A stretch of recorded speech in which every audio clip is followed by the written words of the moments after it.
जय मिथिला दोस्तों, आज हम बात करेंगे इकोनॉमिक्स का जितना भी डिफरेंस है ना, अंतर जितना भी है वो हम डिफाइन कर बताएंगे। पिछले साल का क्वेश्चन आपको हम दिखाएंगे जिसमें से 2022 में आपको 11 मार्क्स का पूछा हुआ था, समझे। इस बार भी पूछेगा। 11 मार्क्स का वैल्यू रहता है भाई, 11 मार्क्स का वैल्यू रहता है, समझे, बहुत वैल्यू है।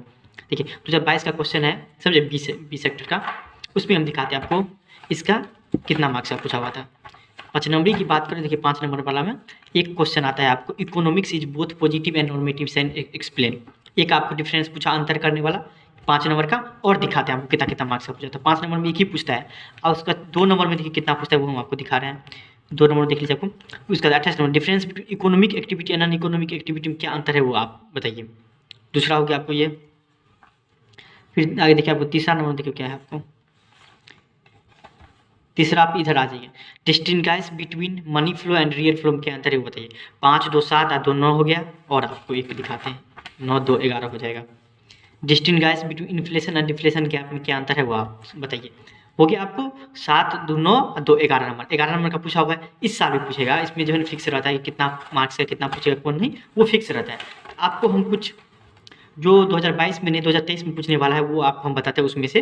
जिसमें से पहला क्वेश्चन है आपको, बैलेंस ऑफ ट्रेड और बैलेंस ऑफ पेमेंट में क्या अंतर है ये याद रखिएगा। डिफरेंस इस टाइप का डिफरेंस रहता है वो वाला हम बता रहे हैं, समझे। फिर आपको आएगा उसी तरह से, आप इसका आंसर जो है अपने जो टीचर पढ़ाएंगे उससे भी लिख सकते हैं। मॉडल पेपर होगा आपके पास तो देखिए उसमें दिया हुआ है सब मॉडल पेपर, नहीं तो आपको बुक में दिया हुआ है।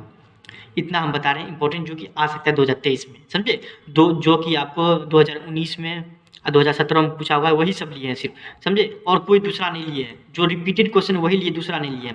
दूसरा भी पूछ सकते हैं इंपॉर्टेंट में, लेकिन हम वही है जो 100% जो पूछेगा, समझे। जो रिपीटेड है 2 साल पे या 4 साल में पूछता है, 2017 में पूछ दिया तो 2023 में पूछेगा, समझे। 3 साल 4 साल में जो पूछता है वो वाला क्वेश्चन सिर्फ लिए हम।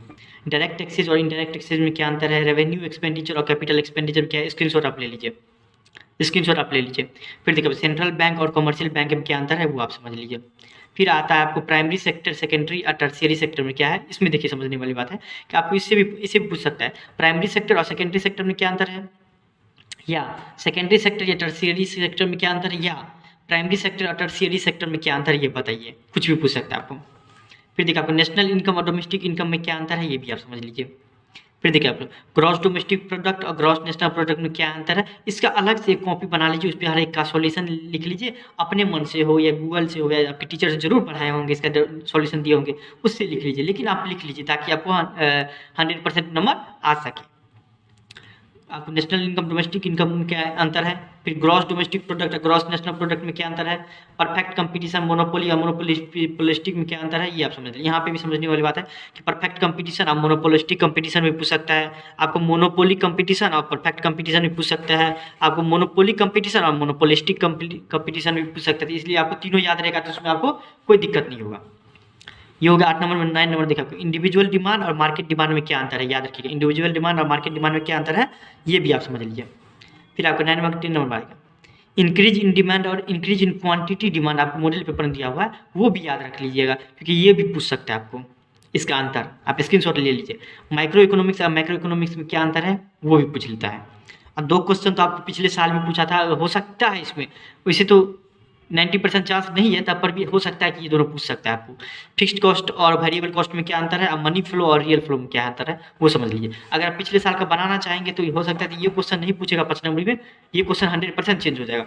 होगा तो एक और आप बना लीजिएगा, economic activity non economic activity में क्या अंतर है वो बना लीजिए। उसे पूछेगा नहीं, लेकिन ये आपको याद रहना चाहिए क्या, आपको 2 नंबर में पूछ सकता है, व्हाट इज इकोनॉमिक एक्टिविटी, समझे, and what give example of economic activity, या ये पूछ सकता है कि what is non economic activity, give example of non economic activity. तो ये आपको याद करना जरूरी है।